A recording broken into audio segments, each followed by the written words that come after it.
Merci to comité on abisso oyo ya rubrique otobengaka invité du jour. Invité du jour ya lelo azali sumutu ya ko présenter et tika na bandela suskolo ba que invité du jour na biso ya lelo azali sumutu ya ko présenter tant ko présenter batu nyonso ba ko sepela parce que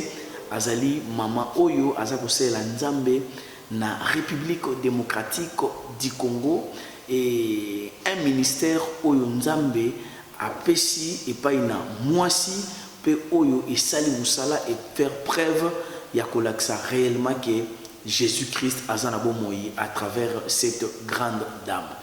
Comme on a yé maman Esther Malela Londi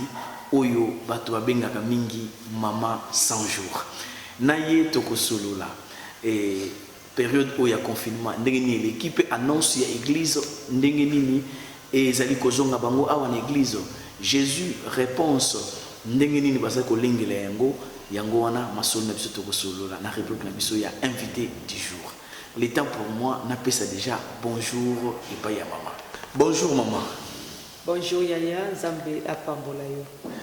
Merci mingi touti na période moko mulai ya confinement. Mais na tuna mama confinement elekeli awa na Kinshasa to yepa kimaki mamsusu na mboka mususu. Non na lobaka biso tant aussi 600 jours na décembre bana bazaki na poto na landaki bango toki tozaki na libanda mboka. Donc toyi kozonga awa biso nyonso tozaki na Europe. Tozongi na fin ya janvier et makamunyo se écouter l'histoire. Donc ngapo na na loba bandaki na mois de mars na banda na prière tilelo. Donc na baki na bougeté na ozalaka place moko pour na kubonde na pour soutenir peuple nzambe comme ya makambo ekwe ninge kaka Bible ezolo ba biso to milengela tango nyonso to yebaki te ke ezana eloko moko ekoki ko salima to ko ya mais ndenge ka to mona ki biso nyonso to surtout ki mama ya likambo ekoi na kati ya mokili mobimba. Donc pour nangai nazai kaka esika moko osambela nzambe ce qui otali je cause komona nga na internet donc chaque jour nazaki wana pour ko soutenir peuple nzambe koloba non muto bangate to bondela o bakoya ki malade to so prier pour na bango babika nzambe a protéger ti lelo vraiment to so zongisa matondi mingi na nzambe ya bobo parce que a eu vraiment soin makasi ya peuple na ye pe salisi vraiment bana na ye komona biso lisusu bonde pe na moni yo to monani eza vraiment bolamu ya nzambe omoni makambo nyonso eyaka po ete ya bato lelo tozwi 5 mois toza kosambela te na baecclesia na biso ya déjà eloko moko nzambe alingi kolakisa biso ke église te epesaka vie église te elakisaka ke toza basali na nzambe mais na 5 mois tovandi mutu na bato nyonso bayebi ke oui toke église te mais pasteur ya solo amonani kaza pasteur. Amen. Ozomona. Parce que bazo peut-être pour pasteur ali ya face à l'église. Pasteur pour la santé malamu fa ke negote ya. Donc eza bongote. To moni biso moko bokesenisi. Et puis soko talinga na vanda na tika même pas ko kedona ke l'église ba musu ba koti ba mayanga nya kobatama to kinini wana non. Juste le but ozo zela mobe kwa nzambe. Na lobaki eloko wana papa Mardoché ke église a monene ezala te na pasteur a monene azate to moni yango na moment oyo ya ba corona oyo soki be église a minene linge kozala mais ekangama kité elinge tika la parce que za be église ya minene mokonzi mboka tango apesi mitindo donc kwei nyonso ekangami ozomona makambo église a bato ebele ezakite église a muke ezakite yami bale biso stocké wapi na internet na internet mo lo pasteur a munene azate parce qu'il faut wa pasteur a munene baleka na internet ya mike baleka te mais OK ça porte pour na mutu nyonso donc elingi ko la secteur zongi biso so ndenge moko donc eloko fete ya bato bazala ko biso nde bato église a munene biso nde ba pasteur a munene biso nde bato yebana non il faut bana nzambe basoso na basali ya nzambe to repe ko limwa biso nyonso pe mokili yango ekufi donc muto linga bima ngane bishop ngai ne soki nani bo soki nani prophète sa makasi ngai nde pasteur amunene non donc makambo yo hésitant surtout pour nanga moko ete inga makambo ebele Il a dit que les tout puissants ezaka nzambe tozo vivre kana ngolu ce qui nzambe te eloko mokote et puis bomo ezaka na église te bomo eza mbongwana ya kati ya mutu onga na loba ke na la kisi nzambe ya kati do na bimisi nzambe ya kati do ya Mardochée ko bimisa pe nzamba nini ya kati do nzambe ya kati azaka na église te nzambe ya kati azali kambo lisanga te aza kati ya mutu ye moko nde abateli biso nde wana akobi na biso mutu asaleli biso tolie na ye tomeli na ye donc amonisi biso bolamu na ye nzambe ya kati nda bamoma oyo nyonso oyo toyebi ke tovanda ngai nalobaki toza na kati ya chômage mais vraiment totravailler ngai na asali vraiment mosala na senti même pas que yo église bakanga non na téléphone nazobondela mpona bato nazoteya bato na internet nazosala témoignage voilà yo ozoyoka donc namoni kutu différence mon côté po ndenge nzambe nanga asalaka nde tokenda na batemple tosala na bacroisade nzambe asali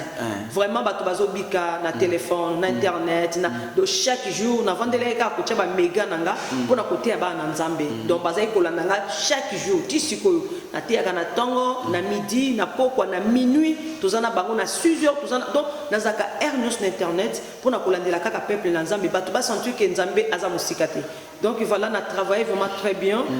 nalandeli mpe bampata ya nzambe malamu vraiment na ngolu ya nzambe ke ntango tokosangana lisusu je crois ke tokopesa nzambe merci e bakopesa su batémoignage ya minene kolika bato oyo bazana besoin bango pe bakota mamsusu na groupe non parce que etikali déjà mode de vie pour bato musu bazali banda lelo esengisi mokili mobimba mokie est-ce que ça bato musu bakolinga pe bakota na groupe wana oyo sambila bato bazo pe bagirizo vraiment groupe Jésus réponse na banzo zo ka ndenge za na lokito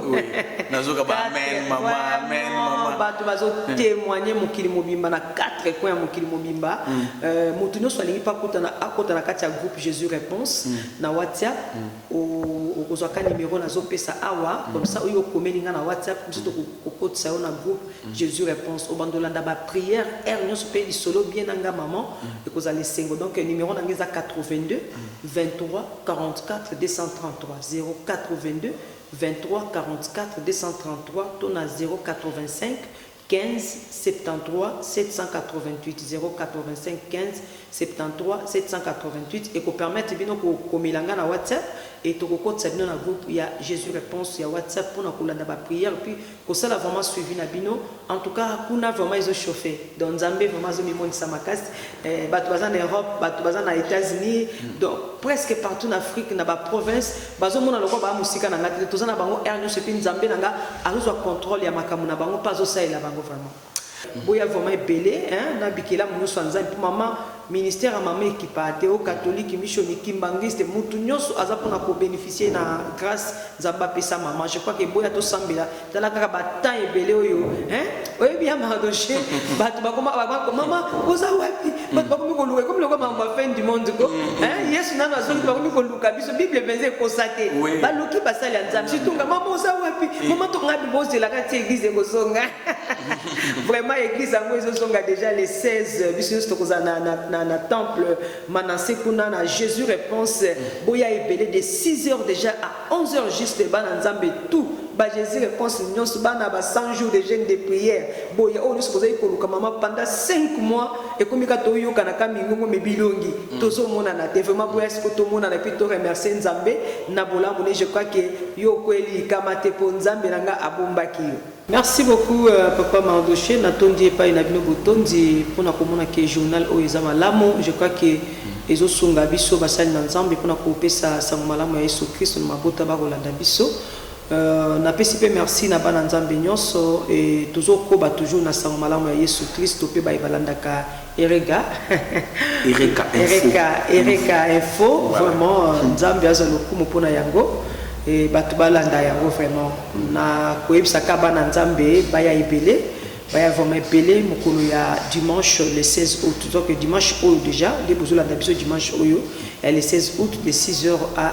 11h juste tozawana pona kokutana kokumisana na Nzambe vraiment botalaka 5 mois bovanda ina bandako musika na basali na Nzambe il faut kozonga na église ya kokumisa Nzambe na nyonso en tout cas bozanga te boya ebele pe bo s'abonner na chaîne oyo ya Mama 100 jours auto fongoli ya YouTube eza Mama 100 jours officiel Mama 100 jours officiel de ba nyos balingaka kozana mama kolanda maté mama ko pesa ba sujet ba requête ba prière ou s'abonner na chaîne wana Mama 100 jours officiel et kozala esengo mingi et tango na komona pe ba requête na yo kolandela yo nzambe na biso akozwa lokumu. Merci mingi na bino po bozalaki ebele pona kolanda biso 5 sur 5 tozongi kuna